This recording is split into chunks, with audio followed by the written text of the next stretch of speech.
Hello, multimedia world. This is the Rodecaster Pro.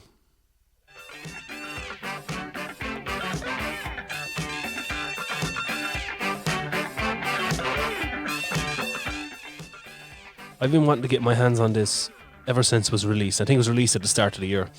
And there are hundreds of videos on YouTube explaining the settings and all the different wizardry that this thing does. It's really good. It's really good, and it's really worth the money if you're into podcasting, or you're into video podcasting, or video casting, or live podcasts. It does it out. It does everything. It is fantastic. Now I only have it a short time, but one of the things that I always wanted to know, could it do, and none of the videos addressed, and maybe you're interested in knowing if it does this.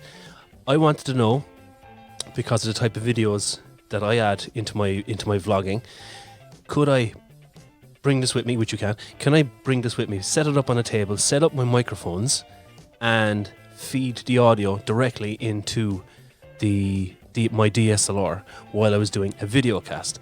So basically what I was doing was I was setting up two microphones, and I was sending the two microphones into a Tascam DR60D Mark II, because it has XLR inputs. So I was setting my microphones were going into that, and I was going then into my DSLR, and that's the way I was doing it. But this Rodecaster would make things a little bit more professional. You could do the audio, you could do music, you could do the sound effects, you could have more microphones going into it. Also, you can do the podcast as well, but the video casts is what I do on my channel as well. So, short answer is yes, you can. Yes, you can do it, because I'm doing it right now. And if you can hear bar background noise that's coming in through the microphone and in through the window, there is no interference. A video I was looking at on YouTube was showing that there was interference. So there was two possible ways I was thinking of doing it. Was coming from the headphone socket, using a half-inch jack here and a quarter-inch jack going into the headphone socket of the DSLR, which I'm doing now, and that works absolutely perfectly. All you got to do is watch your levels on the Rodecaster here, and the levels on your DSLR on the screen, which I'm looking at here now, just to make sure you're not clipping. There was that idea, and there was also the idea that I could send it through from the monitor jack, the left-right split channel monitor sockets. So I bought the cable to do that, and that didn't work. That had the interference that I was hearing on the one video on YouTube that I found. So what works perfectly, and it's working for me right now, is going from one of the headphone jacks, one of the headphone sockets, and that's going straight into the DSLR. And I was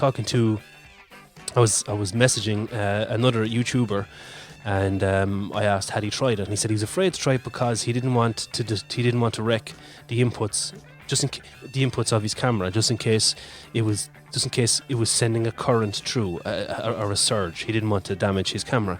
So with that in mind, I first tested it out on my Zoom H1. Now this is an older Zoom H1, and it was going to take one for the team. Okay, this bad boy I've had for years, and I was willing to sacrifice this. I wasn't willing to sacrifice my 80D, which is what you're watching me on now and hearing me on now.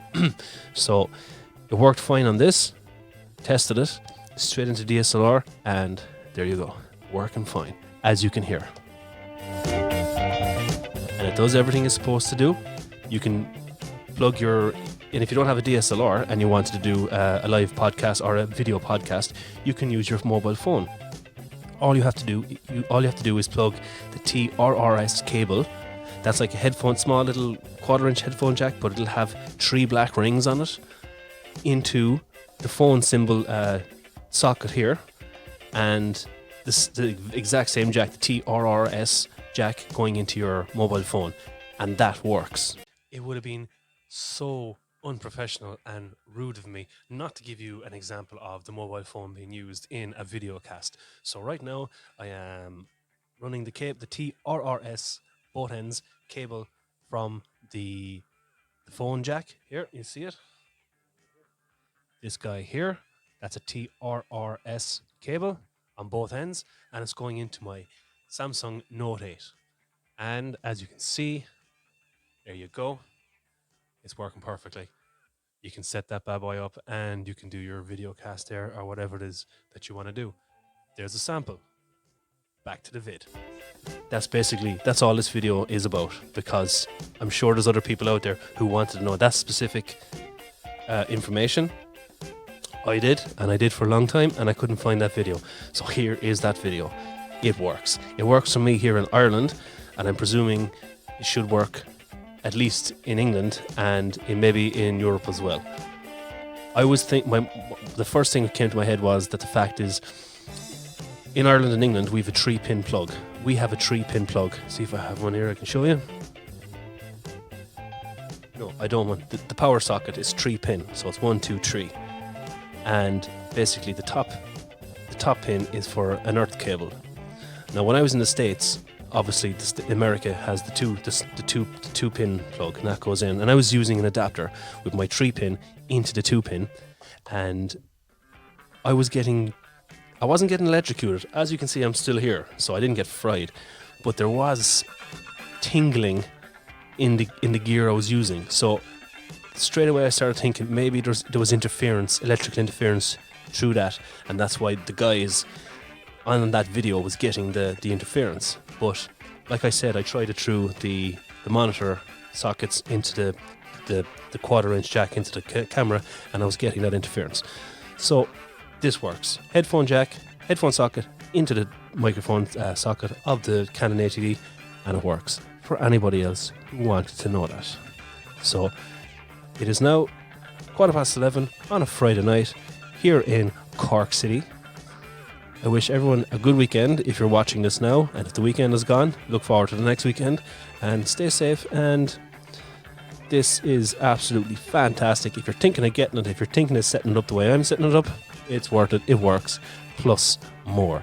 So it's awesome. So have a great time, have a good weekend. See you in the next vlog.